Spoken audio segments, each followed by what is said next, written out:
Tonight, I'm joined by the fastest Oldhim player that I know, Nitan. Nitan is not only an Oldhim purist, but he also took 4th overall in Swiss this weekend at the Battle Hardened Portland. Tonight, he's going to walk us through his journey, his list for the Battle Hardened, and we're going to talk everything he knows about both Cranky Grandpa and FaB in general.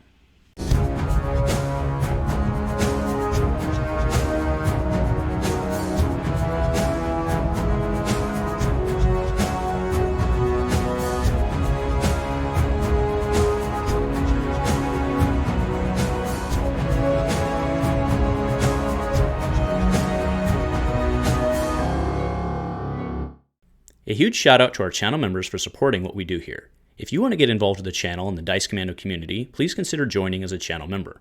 Remember, these videos are only possible with your support. You can show that support with a like, a subscribe, and by leaving us a comment and sharing your feedback. Community first, and go Commando. Hello everyone, and welcome to Dice Commando and to Go Again, a fabulous cast. Today we're joined by this guy, Nitan, Portland local and member of the highly competitive and super smart Team Galaxy Brain. How are we doing, my man? Doing great. Excited to talk about Flesh and Blood. Have you recovered from the weekend? Yeah, the weekend was a lot of thinking, a lot of, I think especially, there were a few matchups that were very intense in terms of a lot of little decisions every turn. And so I took Sunday off. I didn't go to the Golden Foil constructed, whatever it was called. Right. And now I'm ready to get back out there and play more games. Yeah, I was blown away. I was talking with Nitan earlier today. We were trying to coordinate this, and he's like, yeah, I think I'm going to go play tonight. And I was like, oh my God, you kids. They're not kids. Yeah. They're not actually kids. Excited to chill out instead. Yeah. No, that's all good. All right. Well, I have a funny story about Nitan. So I make the joke all the time that he's the fastest, which it's true actually, but I make the joke all the time that he's the fastest Oldhim player I know. But he's also the nicest control player that I think I've ever met, because he lets people if he'll slam out that double fused Oak and Old like a champ, but he'll walk you through the steps, he'll talk you through it, and he'll basically he's pretty forgiving to new players and much appreciated. So I do appreciate the speed, the competitiveness, and the new player friendliness. I think there's there's a purely competitive reason for me to do that. I mean, I just do it naturally because I want people to have a good time. But if you just think about maximizing your chances to win, part of that is playing fast as Oldhim. Mm-hmm. And I think if you let people get their tuna counter or little things like that, they will feel more comfortable playing faster because they know if they miss little things, it's not a big deal, it's okay, and then they'll actually keep up and we'll be able to finish the game, which is really the most important thing. I see. So it's to your advantage. That's a really interesting angle. So it's to your advantage in the long run is your argument to let people feel more comfortable in the game. Yeah, I think that. Especially because I am asking people to play in a way that they don't usually play. I'm asking them to play faster than they're comfortable with. And I think it's sort of only fair of me to offer them some compensation for meeting me where I'm at. I'm used to playing at this speed. And so I have an advantage. This is my home turf when we play that fast. And so I think it's only fair that I give my opponent some leeway, some compensation for playing the way that I want to play. Well, I think that's pretty awesome. And just to be clear, the speed thing is a level of respect as well. I don't know how you pull up your hand and you just know and go, and I find it pretty impressive. But all right. Practice. So Battle Hardened this weekend. What was your record? You were 4th through Swiss, so you must have been 6-1. I was 6-1, yes. What was your loss to? Was it a Prism? It was not a Prism. It was a dash. He just got his items out super fast, and I wasn't able to kill him. We could talk a bit later about my plan into that matchup, but basically I just couldn't execute it. I did face a Prism last round of Swiss, but he was a more Herald's Prism build. And so that's a much easier matchup for Oldhim, and I was able to take that one down. Fascinating. And that was that Ryan that was on Dash? It was, yes, it was Ryan. Okay. Who also made top 8. Also relatively local boy, not that far away. So, all right, well, talk us through your, or not necessarily your tournament, but the tournament overall. What was kind of your take on, the field? Were there as many fives as you were expecting? What did the breakdown feel like to you? What were you thinking? I I think I got pretty lucky in terms of pairings. There were a lot of prisms there, and that is obviously a terrible matchup. I think if I had faced, I think basically every time I face Prism, I should expect to lose. I was lucky that that one guy was playing more Herald's build. That's definitely less standard. I only faced one Fi, which was surprising. Expected there to be a lot more. And other than that, it was mostly Viscerai and some Bravo and some Briar, looked like.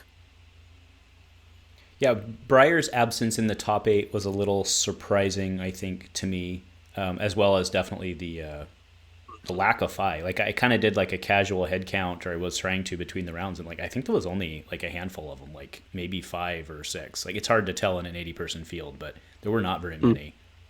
Mm-hmm. So Yeah, I think that was good for me because I think the Fi matchup is pretty difficult. I think maybe with more practice, I can bring it up, but there's just so many little decisions, and it can be super punishing to make even a little mistake in that matchup. what's more is it more beneficial in that matchup to use the strip a card D-react on Oldhim, or is it the It two? depends. I basically do the ice react whenever they're showing me they're about to have a big turn. If they played an Art of War, if they played Spreading Flames. But otherwise, I generally don't ice react unless I am denying an arsenal, usually. Their cards are usually only worth 3 damage, which is less than in a deck like Briar. And so the ice react becomes less efficient most of the time. They can also do some trickery with like the Fi ability and like what they put on top and what they pitch, stuff like that. And so you have to be careful about that when you try to ice react them. Yeah, actually, that's that. Yeah, that's a fair point. All right. Well, do you want to go ahead and go into your list, and then we can maybe talk the. We'll go through the list, and we can talk kind of some heavy points there, and then Yeah, for sure. yeah. All right. So I'm just going to go ahead and read down your list, and then kind of as I hit the points you want to talk on, just stop me, and we can go from there. So the equipment suite is a fist, crown of seeds. It's not surprising to see that in there. A tunic.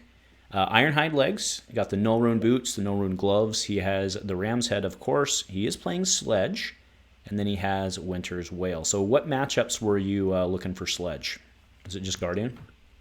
The sledge is for the Guardians. It's also for Wizards. I haven't seen any, but that was the plan into them.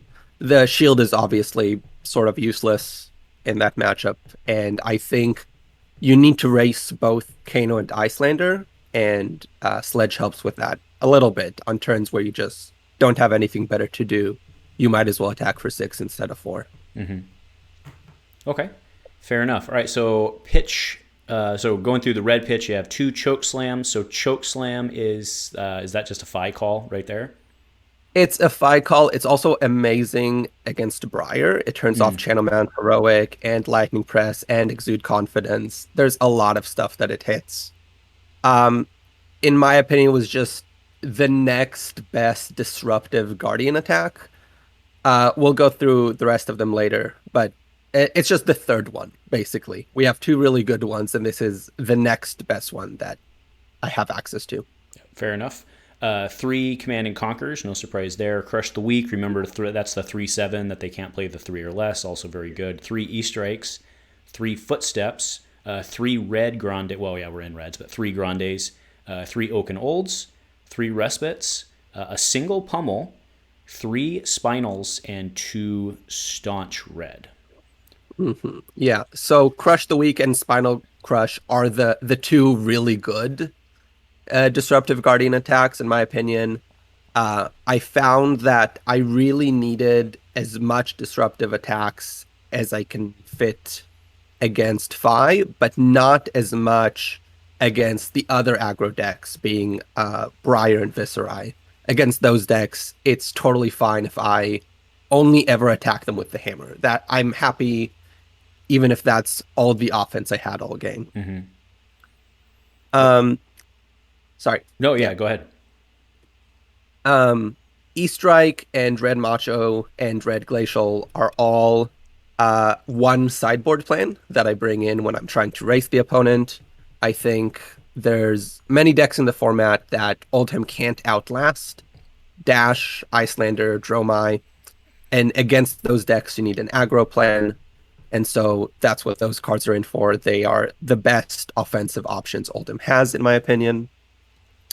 Oakenold, very standard, just really, really good if you confuse it. And then Oasis Respite is sort of the standard defensive card. Defensive card. It goes into almost every matchup if I'm trying to defend. And Staunch Response is the taller defensive card. It's not very good into FaB, and in my opinion, not very good into Viserai, but it's great against the Guardians, and it's great against Briar. So that's what that's for. And you're just saying Oasis and Staunch because they pair well with the shield primarily? They pair well with the shield. They pair well with shield plus crown. Mm-hmm. You can Staunch plus shield plus crown if you have Tuna Counter, which is maybe the best 2-card defensive thing in the game. Yeah, it's just Oldhim often has that third resource floating after you crown shield, and Oasis Respite really helps to use that efficiently, and Staunch Response is just very, very efficient in terms of how much block you're getting for just 2 resources. Okay, fair enough. And then moving into yellows, we have That All You Got. I mean, that one's a pretty clear include in my opinion. Amazing. Yeah. Are you running that in, like, you running Briar for Thorn, FaB, obviously. Any other matches that go heavy? Well, Dash probably. Not Dash. I think Dash you need to race, and playing That All You Got is sort of just misidentifying your role in the matchup.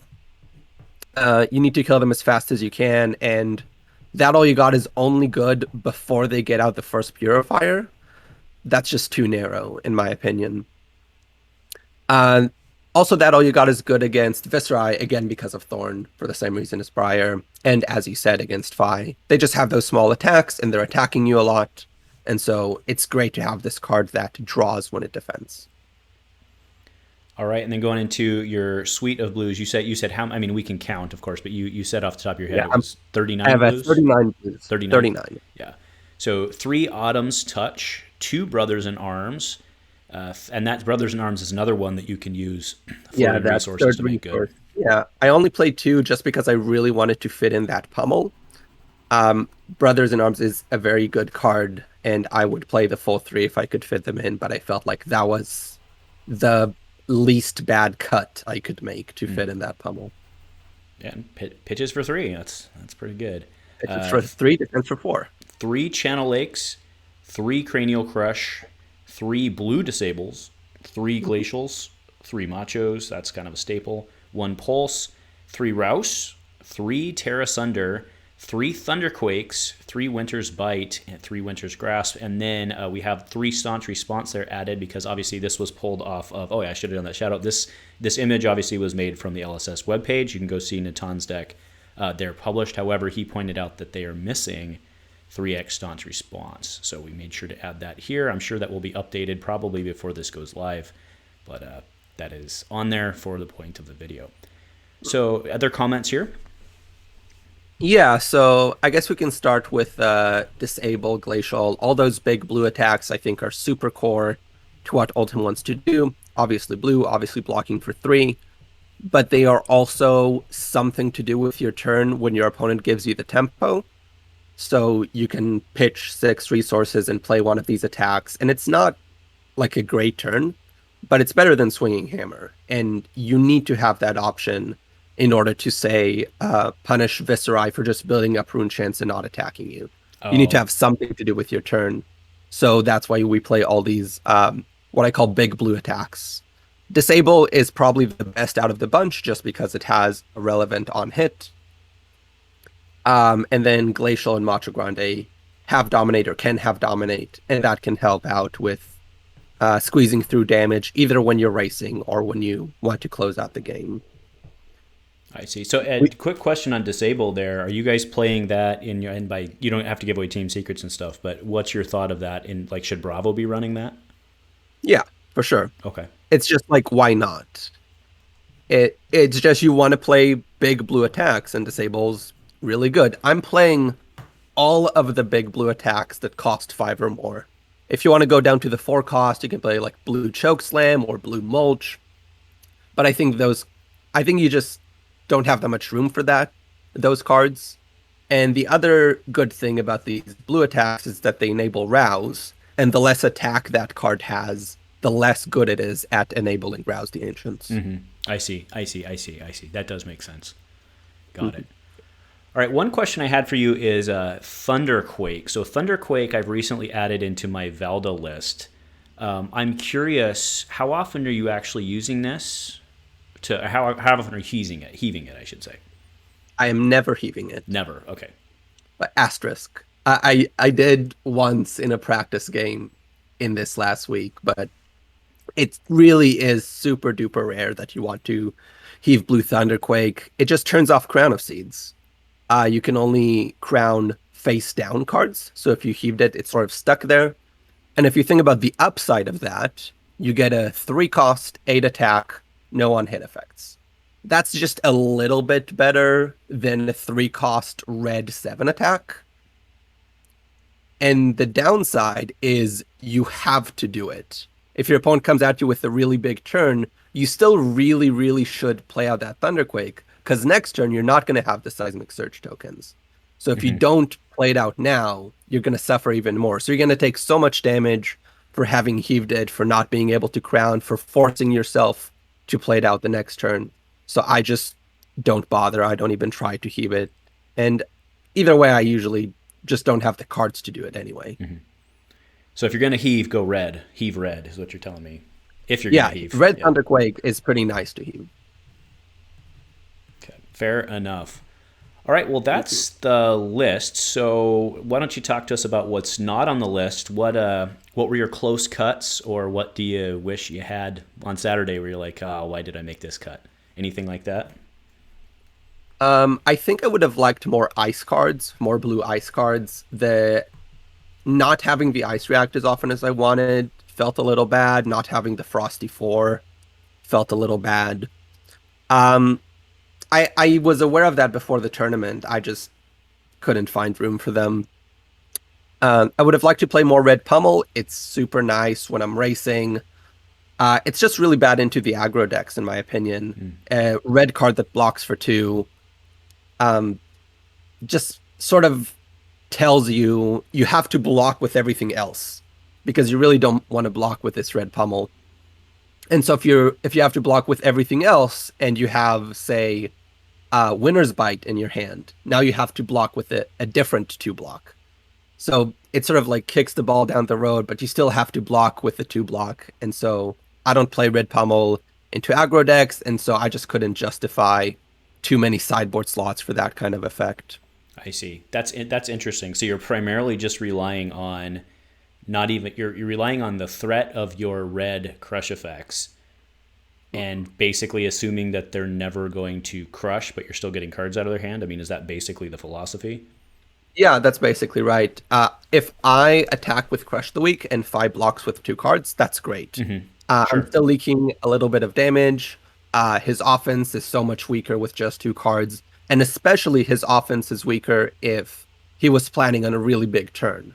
And so the fact that I'm neutering even more the strong turns is sort of extra benefit for stripping cards out of hand, even if I'm not getting the crush effect. That's sort of secondary. Mm-hmm. Okay, awesome. And then, so do you regret using the pummel? Like, would you have preferred it? Because you said Brothers in Arms. Would you have rather had another Brothers in Arms, or were you happy with the pummel? Or I was more happy with the pummel than I would have been with the Brothers in Arms. It just is very important when you're racing. I did really miss the second red pummel. I probably don't play 3. They're just bad in multiples. But it's just so hard to fit it. You really need a lot of blue cards. And Staunch Response, blue Staunch Response, is anti-Guardian tech. And that card sort of can't block into something like 5, because 5 block doesn't do anything for you, and the fact that it costs 2 makes it super awkward to block with. And so when I have cards like that, I need it's hard to find where else I'm cutting cards. Because if I'm not playing Blue Staunch into the aggro decks and I'm not playing the Pummel into the aggro decks, like how many more can I play into the aggro decks and, still have a functional deck? Sure. Okay, fair enough. Well, that goes through the deck. So I think we already talked about positive, negative matchups a little bit. But how about the meta? We kind of talked about in terms of, Battle Hardened, but are you going to, are you going to Lille? Are you going to Nationals or anything, or what's coming up? No, I got a Nationals invite, but it's just so expensive to get a flight. I don't think I'm going to be able to go. I'm also going to be out of the country for a little bit, and I'm going to come back like 3 days before Nationals, and I'm going to be really jet lagged. So I think it won't be ideal to go to a big tournament and probably not perform my best right after that. And I don't have a PPI, so I can't go too low. Oh, okay. Fair enough. Yeah. So just San Jose then's next, or are you going down there? We'll see.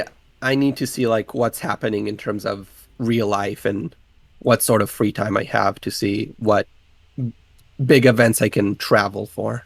Yeah. Early November is, if you're in school and stuff, that's kind of critical time. So, all right, fair enough. Well, so then what would you, let's make the call right now. What do you think takes Lille? What I think takes Lille? It's a ways out yet. Prism might get axed before then, but we'll see. I don't. Will Prism get axed before then? Because I thought isn't there an update on the 30th? Somebody was telling me that. Maybe that's not true. I think the update is like the day after Lille, or like they already announced that it's not going to affect something like that. I mean, that would make sense because we're getting pretty close. So that would make sense. Yeah. I would say it really depends on the meta. I think there's a lot of possible metas we could see that would lead to different decks being the most likely to win. So, for example, if we have a lot of Guardians, the Prism is super favored. But if we have a lot of Prisms, then something like Viserai can take it down. But if we have a lot of Viserai, then the Guardians get stronger. And so whoever can metagame the best and also get lucky with their pairings is probably going to be the one to take it down. But I think it's most likely either one of those three decks or FaB. Like, those are definitely the top four. But I really couldn't say which of them is going to take it. Yeah, I mean, that's fair. All right, so I didn't ask you much. What's your background in card games? You a Magic guy, Yu-Gi-Oh guy? Do you have a background in card games? What's your story? Yeah, I played Magic. I played Modern for I think about 5 years. I started with the second Innistrad set. I think it's called Shadows over Innistrad. That was when I actually started playing. And I've been playing blue, white, black control in Modern forever. Esper control. Sort of the same idea of I really like being on defense. I really like the idea that I have inevitability on my side, and all I need to do is just survive long enough and I'll win the game. And that's what my Modern deck did, and that's what Oldhim does for me now, and that's why I like it so much. Okay, and then so what's I guess the big question I had is you're relatively new-ish. I mean, not really, but you're relatively new-ish to FaB. You've been a little more than a year, maybe? Is that about right? Yeah, just about.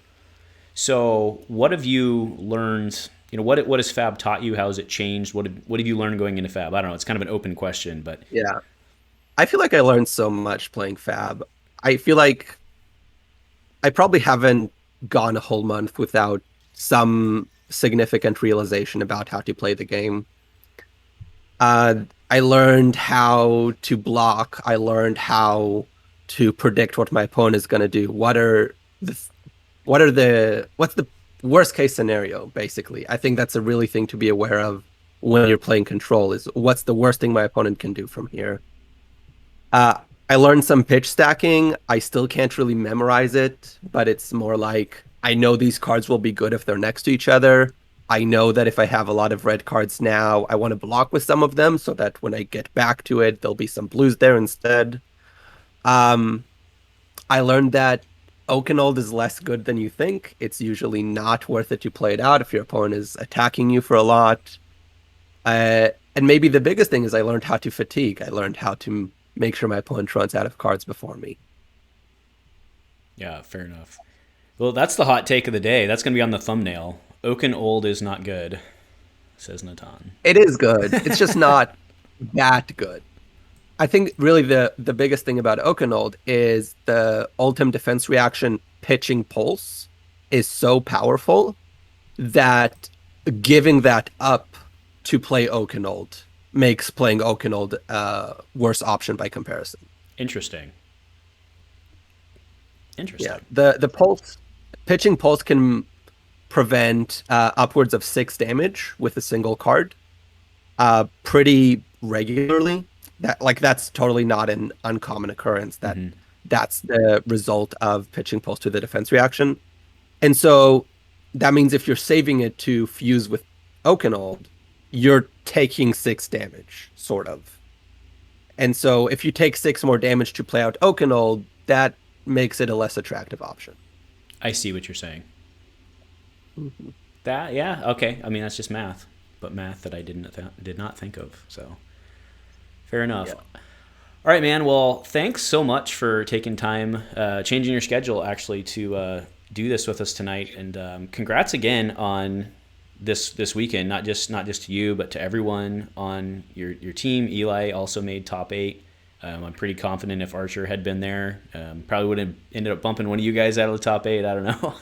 But I'm pretty sure Archer would have had a good day as well, and I hope you're feeling better, buddy. So, thanks for coming by. Do you have any plugs or shout-outs you want to give before you get out of here?